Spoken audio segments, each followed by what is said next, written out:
What's up, Achievers? Today I'm gonna go over how to lose weight in 5 simple steps.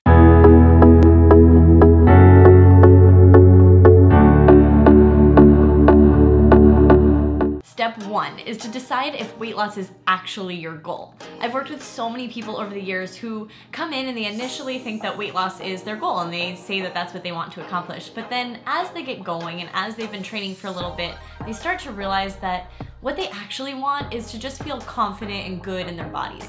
And sometimes weight loss isn't actually a part of that. We're so inundated with weight loss supplements and 21-day fixes and cleanses and all of these people and products telling us that we're supposed to lose weight, that sometimes we forget that it's actually our decision whether we want to lose weight or not. So I encourage you to dig a little bit deeper and figure out why you actually want to lose weight. And if you come up with a compelling reason and you do realize that that is a goal of yours, then we can move on to the next step. Step number 2 is to work on your self-talk. This was an area that was a huge struggle for me personally when I was going through my own struggles with weight loss, and every time I looked in the mirror I was constantly tearing myself down with things like you're ugly, you're fat, you're gross, you're disgusting, all those really horrible things that we say to ourselves all the time. And I knew that it wasn't good that I was saying these things to myself, but I don't think I realized how damaging it really was and how much it was actually holding me back from reaching my weight loss goal. So start working on reframing your self-talk. And no, I'm not telling you to go stand in front of the mirror and tell yourself you're perfect, although that couldn't hurt, I'm sure.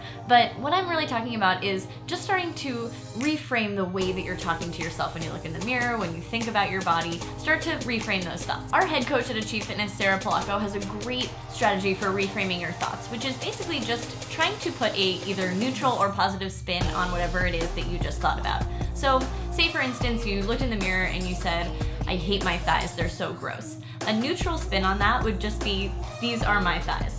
It's very neutral, it's not positive or negative, but it's not really great. So you might start with that, and then in the future as you get more and more comfortable with this activity, you can start saying things like, my thighs are strong, or my thighs can help me run, my thighs can help me squat. So you start saying things that your thighs can do, things that are a little bit more positive. You're not just saying the opposite of your original statement. So you're not just saying, going from my thighs are gross to my thighs are perfect, because you're not gonna believe it yourself. It has to be believable. So that's why starting with something neutral is a really great place to start. And as you get more and more comfortable, we can make it more and more positive. And this isn't just a strategy to be nicer to yourself. This is actually a weight loss strategy. If you're less stressed, less anxious, more relaxed, your body will actually produce less stress hormones such as cortisol, which actually help your body to keep fat on. So remember that even though positive self-talk can sound like a cliche, it's actually one of the most important weight loss strategies if you can actually commit to doing it. Step number 3 is to focus on your nutrition. There's a common phrase amongst personal trainers and nutrition coaches, you can't out-train a bad diet.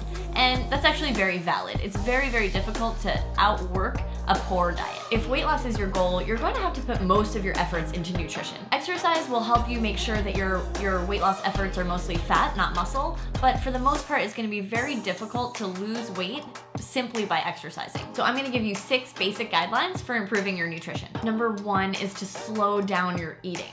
Breathe, relax, put your fork down in between bites. We're so programmed to scarf down our food as quickly as possible that sometimes we don't even realize how full we are until we've overeaten. And sometimes within an hour we forget that we even ate at all because we ate so fast that we didn't even take the time to taste our food and to really experience it. So set a timer for 20 minutes and try to make your meal last that entire time. You may even find that you're actually full before you even finish your plate. This is portion control at its finest. It's natural feedback based on just slowing down and listening to your body. Number 2 is to include lots of veggies at every meal. Vegetables should really take up the most space on your plate.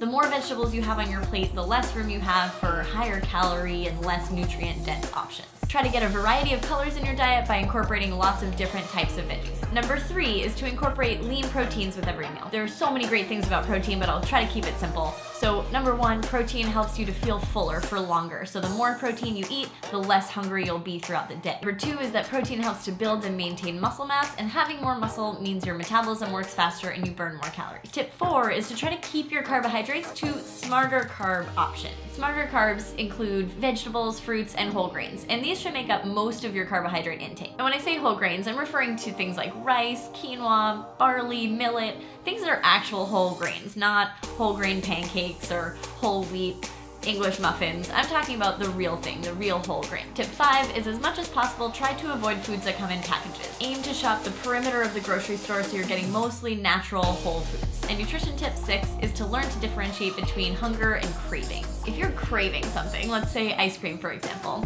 and you feel hungry, ask yourself if you would eat grilled chicken and vegetables instead. If the answer is no, then most likely the ice cream is a craving, not hunger, and now you can actually figure out how to differentiate between the two. Step number 4 is exercise. For fat loss, focus on strength training. I know it might not be your initial thought, but having more muscle mass in your body actually helps you to be able to burn more calories even at rest. Try to incorporate total body movements such as deadlifts and squats and lunges, push-ups and pull-ups, anything that really works your entire body so that you're getting the most benefit out of your strength training. You'll also want to include high-intensity interval training for your cardiovascular work. Instead of just running as far as possible or going on the elliptical for as long as possible, focus on intervals of high intensity followed by intervals of low intensity. So this could look something like 15 seconds of heavy ropes followed by 30 to 45 seconds of complete rest.